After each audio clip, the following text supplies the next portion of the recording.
Hello, and welcome to this video about the basics of matrices. In this video, we will cover what matrices are, some components of matrices, some types of matrices, and matrix operations.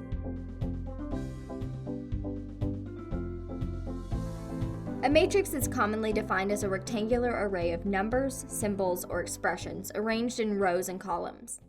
Matrices can be used in several different algebraic and geometric situations. Here's the general form of a matrix. As you can see, it is made of an undetermined number of rows and columns.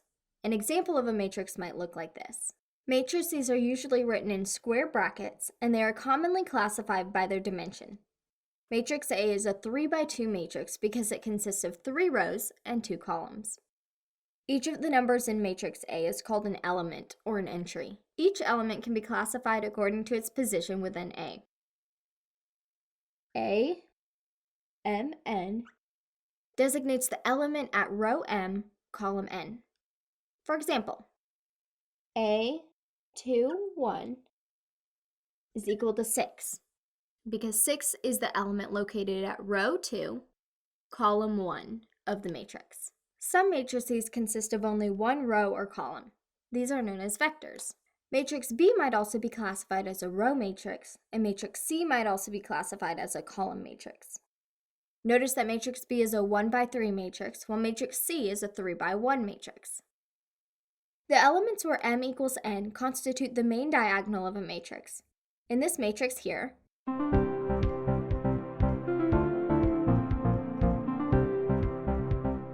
the elements A, 1, 1 and A, 2, 2 are on the main diagonal. So the entries -1 and -3 constitute the main diagonal.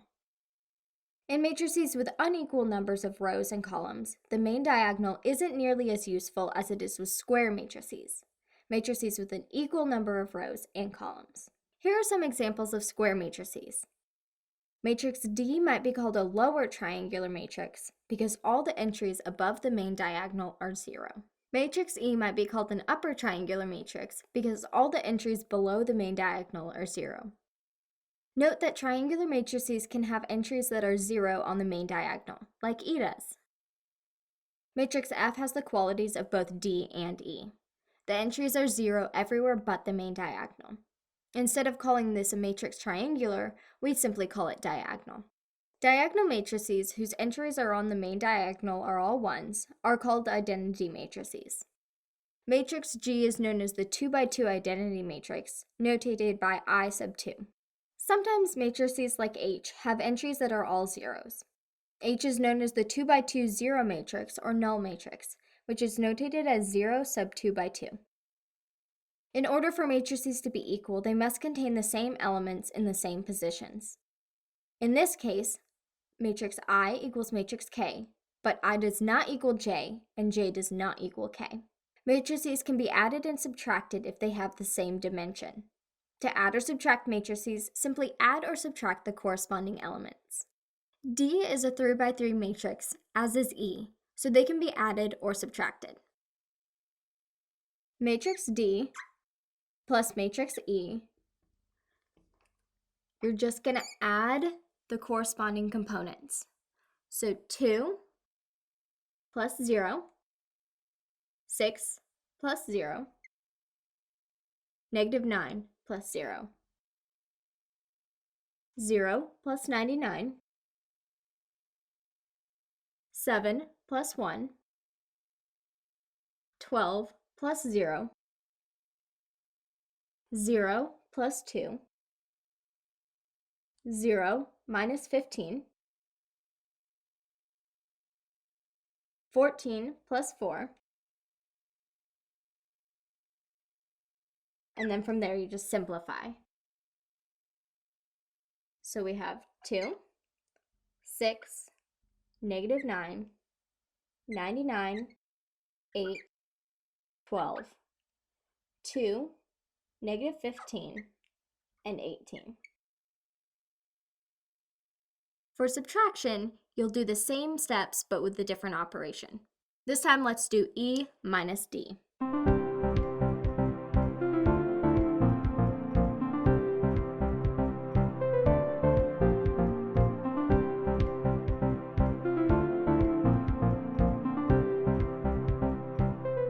Remember, when adding or subtracting matrices, they must be the same size. And then all you do is add or subtract the matching components for each matrix. Matrices can be multiplied by a scalar. To multiply a matrix by a scalar, simply multiply each element of the matrix by the scalar.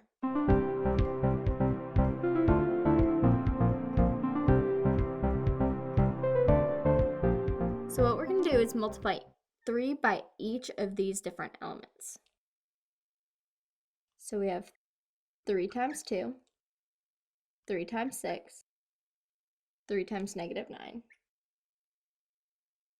3 times 0, 3 times 7, 3 times 12, 3 times 0,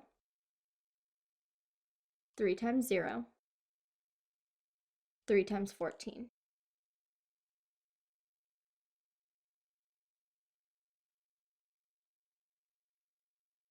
Which then gives us 6, 18, -27, 0, 21, 36, 0, 0, and 42. And it's as easy as that. Simply take your matrix and multiply it by the scalar, which in this case is 3. In some cases, matrices can be multiplied by each other. The dimensions of the matrices tell us 2 things. 1, whether multiplication is possible, and 2, the dimension of the product. In order for matrix multiplication to be possible, the inner dimensions must match. In other words, the number of columns of the left matrix must match the number of rows in the right matrix. Suppose we wanted to multiply A times D. A is a 3 by 2 matrix and D is a 3 by 3 matrix.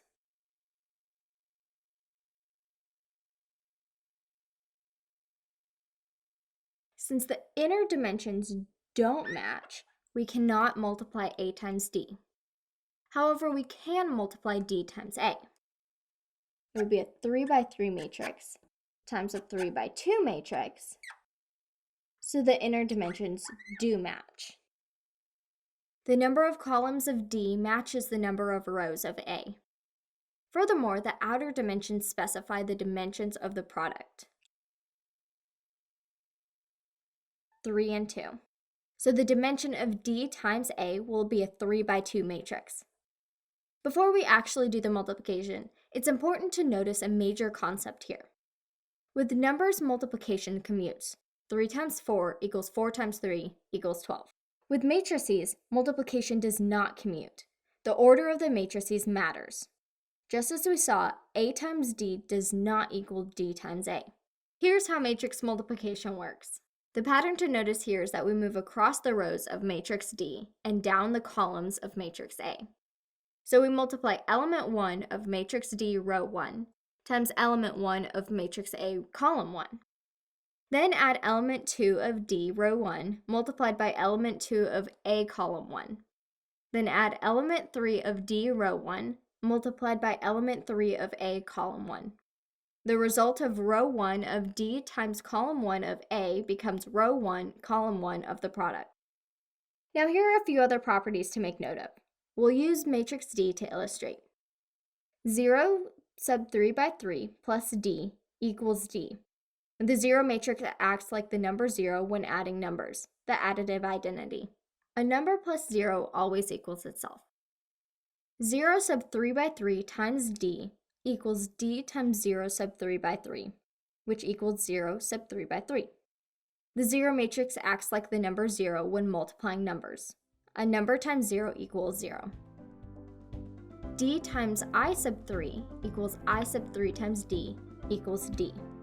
The identity matrix acts like the number 1 does in multiplication of numbers. It's the multiplicative identity. A number times 1 equals itself. Thanks for watching and happy studying.